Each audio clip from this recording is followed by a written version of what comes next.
win against Wigan, was that just what the doctor ordered after the previous week? It certainly was a good reaction.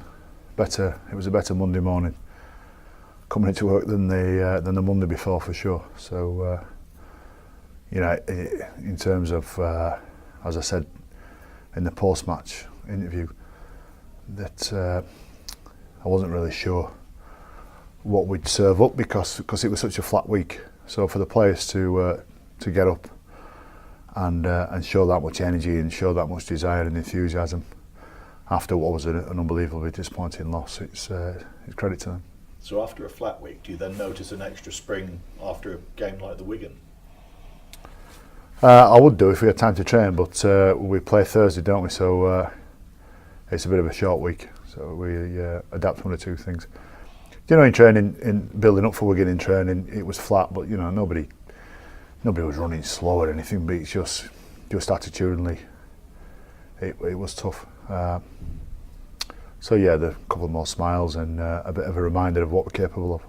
And in terms of starting off your Super 8s, I mean, it's a perfect start, isn't it? It sets down a marker for what sets a standard that you want to continue with. Yes, and the games just will get.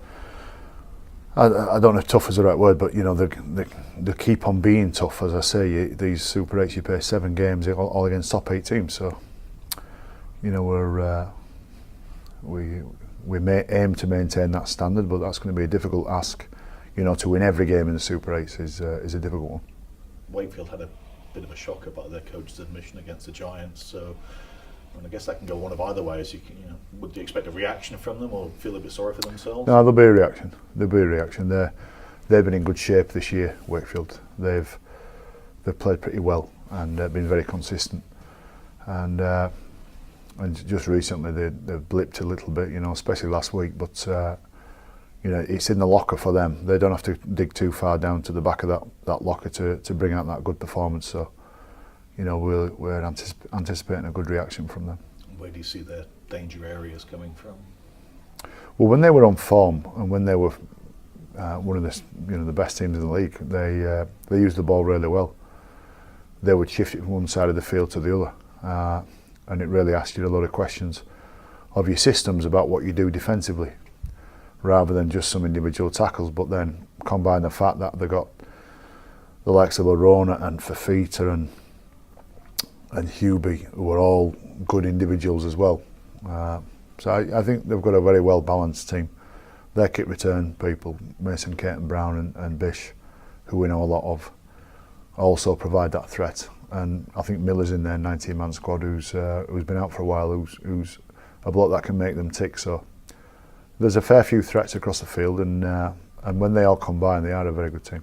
Well, you're 2 from 2 in the league against them this season, but they ran you close down there. Is that the Bellevue a factor when it comes to their performance? Well, it depends if they give you both dressing rooms. I'm not sure, because if they give you one dressing room, it's like a rabbit hutch. So getting prepped in that one is difficult.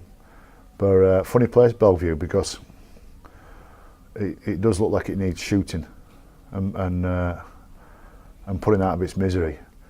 But as I said, it works though. It works at Bellevue. It has an atmosphere about it, and obviously very historic ground. I think I'm right in thinking or saying it's one of the founding grounds of the game. It's certainly one of the oldest. And the surface is always in great nick. I know the stands doesn't have much to sing about, but the surface is always in great nick. So it's a good place to go, actually. So what's the message to the players ahead of the game, a couple of days ahead? Just do again what you did against Wigan? No, I wish it was as simple as that. We dust out the old game plan from when we played Wakefield last time and see if we executed that well enough. We had a couple of days prep now for Wakefield, and we'll dissect them and see what we can come up with. But I think getting up for another performance is not so much do what you did against Wigan, but certainly get up for it like you did against Wigan, and emotionally get right up there. And our players are they're feeling pretty confident. The whole Challenge Cup loss was disappointing, but up until that point we've been in okay shape. So I think getting right up for it and dealing with everything that happens at Bellevue on game day. The drive-in, the changing rooms, the the closeness of the crowd towards you as you're warming up and all that. You know, get those bits right first before you even play. And just finally for me, what can you tell us team news-wise? What did I? What, sorry? What can you tell us team news-wise? Just finally for me, injuries from the other guys. I don't think Mitch Garbutt's going to be right. He missed out. Brett Ferris won't be right. But I don't think we've got anybody missing from the previous game. I haven't picked a team yet, so I'm still a bit, you know, we're doing this a day early, this press. So the team's going to be very similar. Thank you. Brian, with a quicker than usual turnaround, how does that change your preparations for Wakefield? You just lose a day on the field. Or you lose a day off. It depends how you want to do it. So, and we're losing a day in the field. So we're having a 3-day build-up for Wakefield. A few off-the-field issues, of course, for Wakefield, stadium-wise and player-wise as well. Is this a good time to play them off the back of their defeat? I don't know what's their off-field issues. Obviously, there's a lad being tested for positive for cocaine, and then obviously issues to do with Bellevue as well surrounding that. Right. And When did that happen? With the issues around Bellevue. Well, all that business, yeah. Sort of within obviously the last sort of couple of weeks as well. Right, Obviously okay. The defeat against Huddersfield. Is this a good time to play them? What in terms of their stress off the field? Is it in the back of players? I don't. Is it in the mind of I don't staff? think their ground issue will have a problem on them. I don't think so. No, I don't. I think the players are better than that. I think that most sports people are better than that. I've not heard of any of that, but if there is a bit of adversity within the camp, I know the ground's been bubbling on for a few years now. Well, since they were in Super League, really, for Wakefield. But I don't think that'll affect the players. A couple of players that we've talked about, your players, of course, in recent weeks in here, Ash Golding and Stevie Ward. Fantastic performances from both of them on Friday. And I imagine for you, great to see them hitting their stride at this part of the season. Yes, it is. Ash Golding, as you know, he nailed some stuff there on Friday night, which was great. And you can see how good he can be, and that was by no means the finished article. Still got lots there that he will get better at. And we all know Stevie Ward. I do anyway, whether you fellas do. We all know Stevie Ward can be extremely good, an extremely good player, given enough games back to back without having to stand down. So he's done that just recently, and I thought he was brilliant. He's how robust he can be, how tough he can be, yet skillful, and got an eye for the try line as well. He was great. Looking at the league position with Wakefield just outside of those top 4 places, and you're firmly in second. What do you think a win or a positive result for you could mean for the league table? I think everybody who's vying for the top 4 wants to get in there and secure it as early as they can. I don't think anybody's working a strategy out where they're going to leave it for a late run towards the back end. Now, we might not have any choice over that because that's just how the game is. That's how results go. But if we beat Wakefield, we're in a strong position there, chomping at our heels there. We'd also like some other results to go our way as well. Those who are in and around us to be further away from us, so we can plan and say, look, the likelihood is that we're going to be in the top 4, or we can be guaranteed top 4 with a couple of games to go, and then we can have a look at what we might do for those couple of games and get ready for the big playoff game. One of the things I asked Stevie Ward actually was about the Challenge Cup. I'm not suggesting that going out of it is a good thing, but looking at the league table, looking at the Super 8s, could it be a blessing in disguise? He talked about clarity now, and that it's all or nothing really when it comes to the grand final now. Does that help you as a coach? Do you agree with that? Well, anything works. Anything works. You give me a scenario, we'll make it work. And at the moment, the scenario is we're not in the Challenge Cup, so we'll make it work. But not being in it is no guarantee that you're going to be fresher. It's no guarantee that all of a sudden you're going to have more energy towards the grand final. You've got to get it right. So that week of the Challenge Cup is an interesting one, what you do with it. And historically, you give players some time off and give them some days off to refresh their bodies, bearing in mind that they are all walking about with something which would keep your normal men in bed. So you've got to get it right. The fact that we're out the Challenge Cup, it's a scenario we need to get right. But whether it's a positive or not, I don't think I'd go that far and say that. But I like the word what Stevie used. It does give you a bit of clarity about what's in front of you. Just final one on Keith Galloway. How's he getting on with his recovery and rehab? Yeah, okay. There's not much can be done at the moment. He's had his foot set in a pot almost instantly. Then he's had another pot put on where his foot's in a different position, and they're gradually got to take that one off. I think he's having another pot on or a boot on after that, which his foot will be in a different position.